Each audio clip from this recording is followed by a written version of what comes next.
Today, I'll be having my first look at the brand new 2022 Ferrari 296 GTB.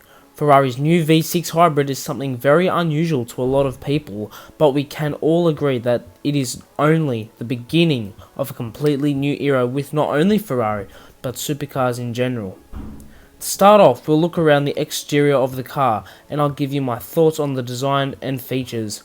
Starting off the front of the car, you notice the very simple lines and rounded edges.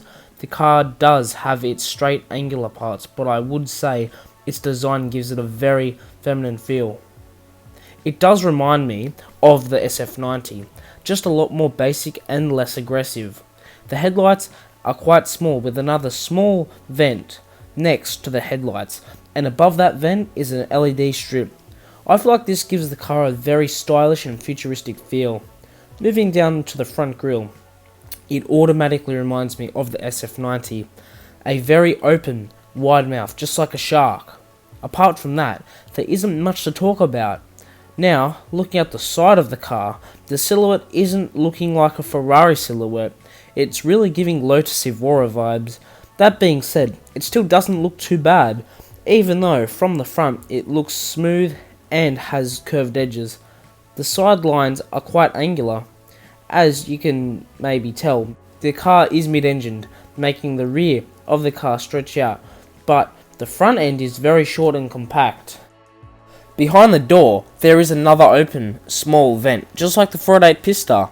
There aren't a whole lot of openings around the engine on the car, which is explained by the fact that it's a V6. The engine isn't as large, so it needs less cooling down, also meaning it's more fuel efficient.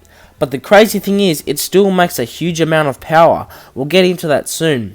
Finally, I ran to the back of the car now, immediately noticing the SF90 tail lights. I do think that the rear of the car is the most aggressive part of the car, and the most Ferrari-like. A massive exhaust centered in the middle of the car is something new from Ferrari, and I absolutely love it. And the exhaust pipe is surrounded by a large intake, almost stretching to the entire width of the car. Below that, another thing that I love about this car, a massive carbon fiber diffuser just to finish off the aggressive presence of the rear of this car.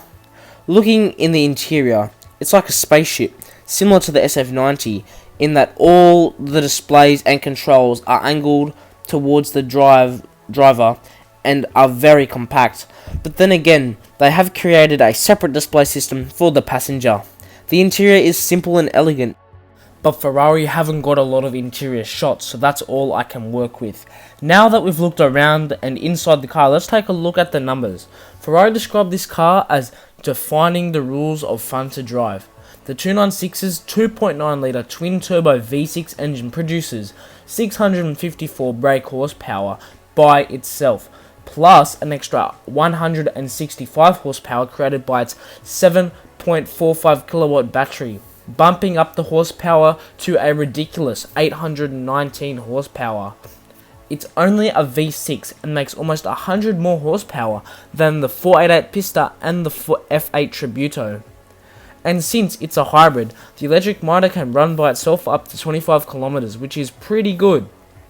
The 296 does have a clear engine bay cover, so you can look into the engine of the car.